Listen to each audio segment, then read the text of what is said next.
जय हिंद दोस्तों, स्वागत है आप सभी का फिर से एक नए वीडियो में। और मैं आप लोगों को इकोनॉमिक्स का टॉप 40 को ऑब्जेक्टिव क्वेश्चन बताऊंगा। और इसी तरह मैं आप लोगों को और दो वीडियो प्रोवाइड करूंगा, उससे ही आप लोगों को 40 में 40 पूरा पक्का आने का संभावना है। इसलिए आप लोग न्यू है तो जल्दी सब्सक्राइब कीजिए और लाइक कीजिए और कमेंट कीजिए। और मैं आप लोगों को बहुत ही इंपॉर्टेंट क्वेश्चन आंसर बताने का प्रयास कर रहा हूँ, इसलिए आप लोग न्यू है तो बिना स्किप करके देखिए और अपने दोस्तों को ज़्यादा से ज़्यादा शेयर कीजिए। तो क्वेश्चन नंबर 1 में पूछा जा रहा है कि भारत में प्रत्येक वर्ष में जनगणना की जाती है। तो भारत में कितने वर्ष के बाद जनगणना की जाती है, ये क्वेश्चन पूछा जा रहा है। तो एक का जो राइट आंसर हो जाएगा वह 10 वर्ष के बाद ही जनगणना होता है भारत में। क्वेश्चन नंबर 2, माध्यिका का आंकड़ों संबंधों का बराबर भागों में बांटता है। तो क्या बांटता है? तो इसका जो राइट जो आंसर हो जाएगा 2 का ऑप्शन नंबर ए हो जाएगा। ये दो दो बार बांटता है। कितना बार बांटता है? तो 2 बार। क्वेश्चन नंबर 3, वह व्यक्ति जो आंकड़ों संग्रह करता है उसे क्या कहते हैं? जो आंकड़ों को संग्रह करता है उस व्यक्ति को क्या कहते हैं? तो उसको कहते हैं गणनाकार, कहते हैं उसको गणनाकार। और ये क्वेश्चन 2025 के एग्जाम के दृष्टि से बहुत ही इंपॉर्टेंट है। वर्ग अंतराल 70 और 80 का मध्य बिंदु ज्ञात करें। मतलब वर्ग अंतराल 70 और 80 का पूछा जा रहा है कि मध्य बिंदु को ज्ञात करना है। तो 4 का जो राइट आंसर हो जाएगा ऑप्शन नंबर बी हो जाएगा। क्यों हो जाएगा? तो आप लोग देख लीजिए, 70 के बीच में क्या होगा? तो 75 होगा, इसलिए इसका right answer option number B हो गया। क्वेश्चन नंबर 5, किसी अनुसंधान के लिए मूल रूप से संकलित समंकों को कहते हैं। तो 5 नंबर का राइट जो आंसर हो जाएगा उसको प्राथमिक समंको कहते हैं। ठीक है। क्वेश्चन नंबर 6, निम्न आंकड़ों से विस्तार गुणांक ज्ञात करें। इसमें आंकड़ों दिया गया है, इससे हम लोगों को क्या निकालना है? तो गुणांक निकालना है। तो यदि आप लोग इसको कैलकुलेट करेंगे तो इसका गुणांक जो आएगा वो ऑप्शन नंबर डी हो जाएगा। और मैं आप लोगों को एक वीडियो प्रोवाइड करूंगा, उसमें आप लोगों को जो ये सब दिया गया है ना, नंबरिकल, ये सब सब बता दूंगा। ठीक है, तो आप लोग कमेंट कीजिएगा तो मैं आप लोगों को जल्दी बताऊंगा।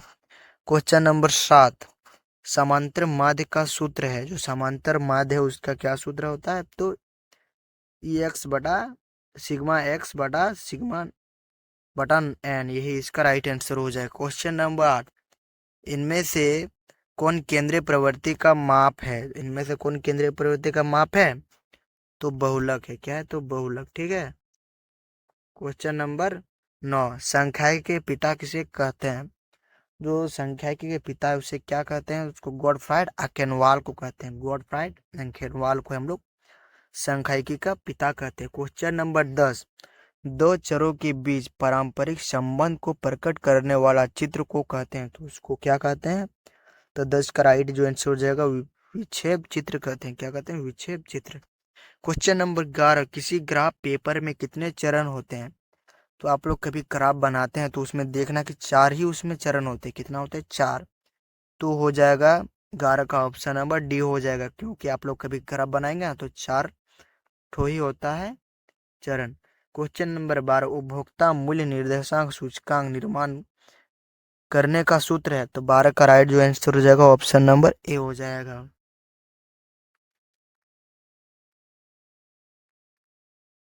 12 का ए हो जाएगा।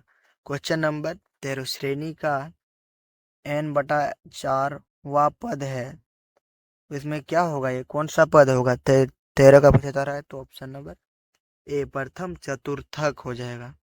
क्वेश्चन नंबर 14, समग्र के एक छोटे से भाग को क्या कहते हैं? तो संग्रह के एक छोटे से भाग को क्या कहते हैं?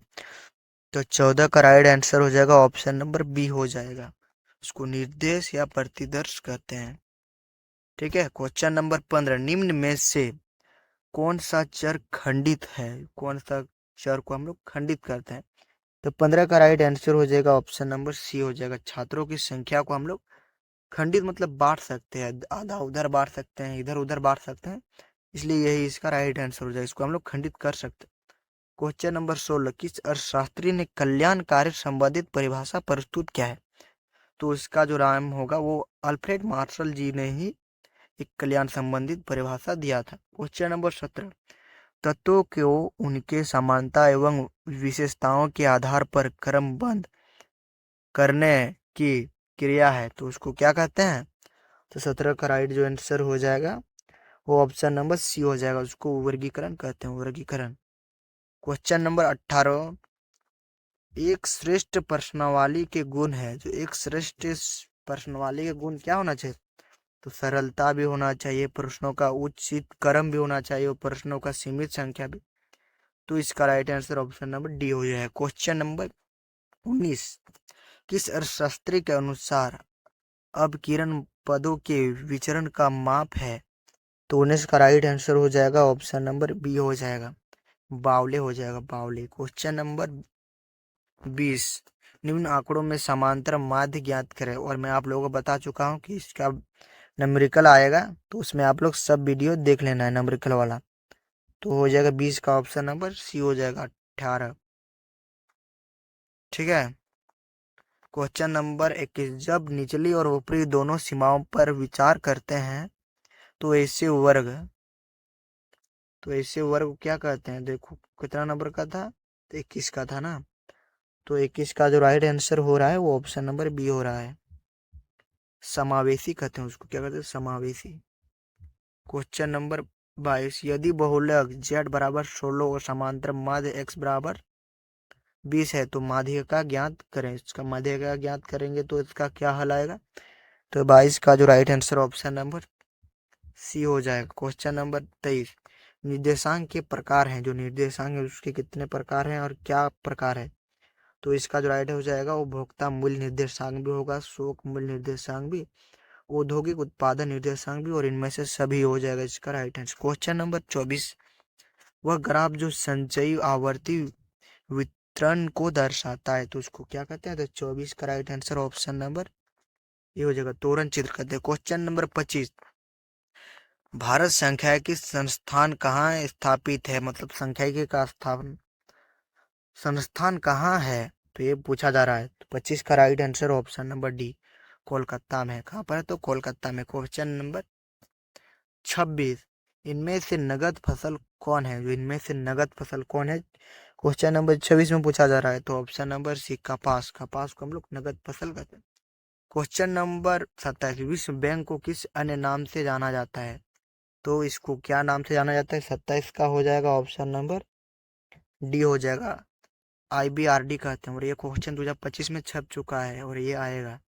क्वेश्चन नंबर 28, सरकार द्वारा सार्वजनिक क्षेत्र के समानता हिस्सों को निजी क्षेत्र के हाथों बेचना कहलाता है, तो उसको क्या कहलाता है? तो 28 का जो राइट आंसर हो जाएगा वो ऑप्शन नंबर बी हो जाएगा, विनिवेश। विनिवेश कहते हैं। ठीक है। क्वेश्चन नंबर 29 मानव पूंजी निर्माण में बाधा है, तो मानव पूंजी निर्माण में कौन सा बाधा है? तो 29 का राइट आंसर हो जाएगा ऑप्शन नंबर डी, बढ़ती जनसंख्या भी ये बाधा है, मानव पूंजी ब्रेन ड्रेन भी, शिक्षा का निम्न स्तर भी, इनमें सभी इसका राइट आंसर। क्वेश्चन नंबर 30, ऊर्जा के पारंपरिक स्रोत है, जो ऊर्जा है उसके पारंपरिक स्रोत क्या है? तो 30 का राइट आंसर हो जाएगा ऑप्शन नंबर सी हो जाएगा, वाणिज्य स्रोत भी होगा और गैर वाणिज्य स्रोत, मतलब दोनों। ये इसका right answer option number C हो जाएगा। क्वेश्चन नंबर 31, सरकार द्वारा जो कर व्यक्तियों की आय पर लगाए जाते हैं उसको क्या कर कहते हैं? तो कौन सा कर कहते हैं? 31 में पूछा जा रहा है, तो उसको हम लोग कहते हैं प्रत्यक्ष कर। ठीक है। क्वेश्चन नंबर 32, निम्न में से कौन सा उद्योग लघु एवं कुटीर उद्योग के अंतर्गत आता है? कौन सा उद्योग आता है? तो 32 का right answer option number D हो जाएगा, हस्तकरघा। क्वेश्चन नंबर 33, गरीबी रेखा का संबंध, जो गरीबी है उस रेखा का संबंध किससे है? तो ये है व्यावसायिक बैंक से ही संबंधित है। नहीं, ये नहीं होगा, निरपेक्ष निर्धनता हो जाएगा। क्या हो जाएगा? 33 का option number B. Question number 34, कृषि साख के गैर संस्थान स्रोत है, तो इसका हो जाएगा 34 का ऑप्शन नंबर डी हो जाएगा, महाजन। महाजन ही यही होगा।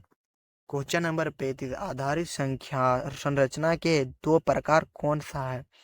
तो 35 का राइट जो आंसर हो जाएगा ऑप्शन नंबर डी हो जाएगा, सामाजिक एवं आर्थिक। क्वेश्चन नंबर 36, CFC का पूर्ण रूप क्या है, तो क्लोरोफ्लोरोकार्बन होता है। ठीक है, CFC का मतलब होता है क्लोरोफ्लोरोकार्बन गैस होता है। क्वेश्चन नंबर 37, 12वीं पंचवर्षीय योजना की अवधि है तो कब से कब तक हुआ था? जो 12वीं पंचवर्षीय योजना पूछा जा रहा है, क्वेश्चन नंबर 37 का ऑप्शन नंबर ए हो जाएगा। 2012 से 17 ये इसका हुआ था। क्वेश्चन नंबर 38, कृषि साख के साधन है, कृषि किससे साधन है? तो 38 का राइट जो आंसर हो जाएगा वो हो जाएगा ऑप्शन नंबर डी। इनमें से सभी हो जाए। क्वेश्चन नंबर 39, निर्धनता रेखा से नीचे रहने वाले लोगों का अनुपात में अधिक है, तो 39 का राइट जो आंसर हो जाएगा वो ऑप्शन नंबर ए हो जाएगा, भारत। क्वेश्चन नंबर 40, नवरत्न क्या है? जो नवरत्न है वो क्या है, तो ये पूछा जा रहा है, तो ऑप्शन नंबर 40 का बी हो जाएगा। ठीक है, और आप लोगों को अच्छा लगा तो लाइक सब्सक्राइब जरूर करें और सपोर्ट करो। जय हिंद, वंदे मातरम, जोहार झारखंड।